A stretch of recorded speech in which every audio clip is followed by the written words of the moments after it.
I know this was going to go up over, I thought it was going to go up over a Tom Youngjohn 4, but there's no general's voice, no angry little man's voice. There's no admiral's voice, no drill sergeant voice here.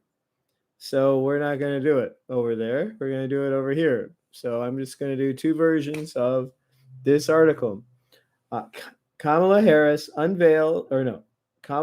calls uninoculated dirty Mr. T people by Michael Baxter over at RealRawNews12. Link to the article in the description box down below.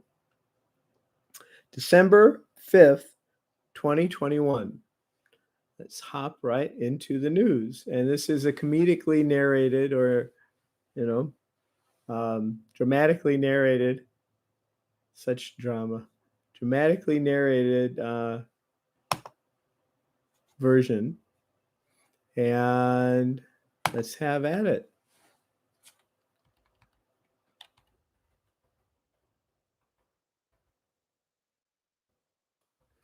The National Institute of Death whistleblower privy to a Thursday morning telephone call between the corrupt administration and members of the Biden-Harris administration's Kung Flu Health Equity Task Force told Real Raw News that an enraged Kamala Harris, I always get there, called uninoculated Americans very dirty Mr. T people after the Center for the Spread of Infectious Disease Director Rochelle Walensky admitted to the difficulty of inoculating every American citizen. On the call were the National Institute of Death Director Dr. Francis Collins, an inoculation pusher whose Fox News Brett Baer has called an American hero, Administration Communication Director Kim Bedingfield, Secretary of Health and Human Services Director Javier Becerra, and Secretary of Homeland Security Alejandro Mayorkas, a self-admitted godless communist. If he's a communist, he's godless, so I added that. 25-minute call began with Harris bemoaning Trump supporters refusing to get inoculated and blaming the alleged spread of the Delta and now Omicron Kung Flu variants on Mr. T, the man who won, and his gang of dirty people. Harris launched a sprawling, breathless rant assailing Mr. T, the man who won, with every vile name under the sun, and audaciously saying that Hillary Clinton, had she assumed her rightful place in the White House in 2016, would have stopped the Kung Flu in its tracks before it reached American soil. Mr. T soiled this country, and it's our responsibility to correct the path. Kung Flu is Mr. T's fault. We must press that hard. We must keep him from going into the 2024 primaries. We have other people working on other attack angles, but we cannot let Biden or me take the blame for even a single fatality. It all started under Mr. T, so it's his fault. And it's his filthy people who, like rats, are spreading this pestilence. That's the narrative we're aiming for. We have Dr. Anthony Capital F on our side, and most Americans will believe whatever he says.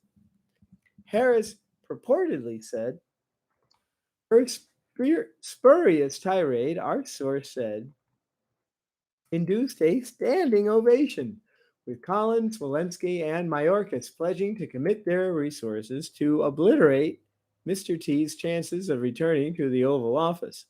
She spent more time blasting Mr. T than she did discussing ways of mitigating the alleged Omicron variant. which is purely fictional, doctors have told Real Raw News. No person on the call, our source said, admitted to the Omicron fraud as they chose their words meticulously, but they indirectly confessed their malfeasance by linking the imaginary sickness to supporters of Mr. T, the man who won. It doesn't matter if people get sick or not. Everyone needs quarterly booster shots. They benefit everyone. If people support Mr. T, the man who won, we're not getting all the shots in the arms that we have to get. Center for the Spread of Infectious Disease Director Walensky said on the call, "The uninoculated are a threat to Homeland Security." Iarca said, Department of Homeland Security will keep helping the Center for the Spread of Infectious Disease monitoring the uninoculated. Trump supporters are the problem. Mr. T's supporters are the problem. They're dirty. Kim Bedingfield agreed. I wish they'd all just go away. Harris replied, they're all uninoculated January 6thers waiting to happen. In closing, Harris's plummeting popularity, even among the deeply satanic staters, seems to have earned the border czar and chief official of the Kung Flu Task Force a new responsibility, reigniting liberal hatred of Mr. T by inventing things for which he was never responsible. So remember to love God as if he's the most important thing in your life, because he is the most important thing in your life. He's the creator of the universe in which you inhabit. He's your creator.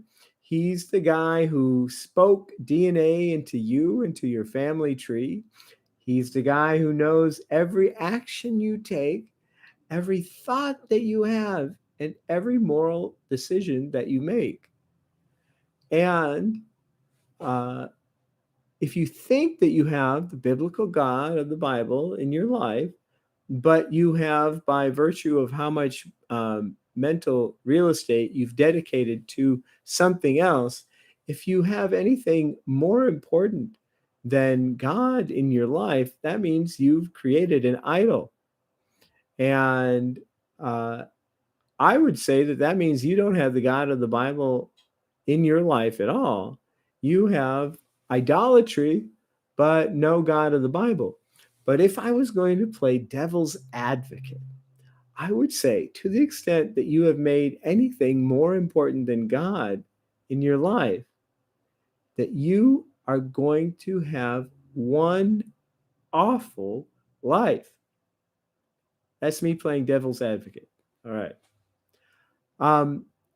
And if you have a therapy dog God, or if you have a consultant God that doesn't disagree with you, again, you don't have the God of the Bible. But if you do love with all your heart and all your soul and all your mind the God of the Bible, then you're going to want to share. And I have, on the divine authority of Jesus Christ, the only begotten Son of the living God, and the only way to your heavenly Father, is that by behaving so well, by conducting yourself so that your conduct so shines that you bring others to glorify your heavenly Father, because they look at your conduct, they look at how you behave, and they say to themselves, I want some of that.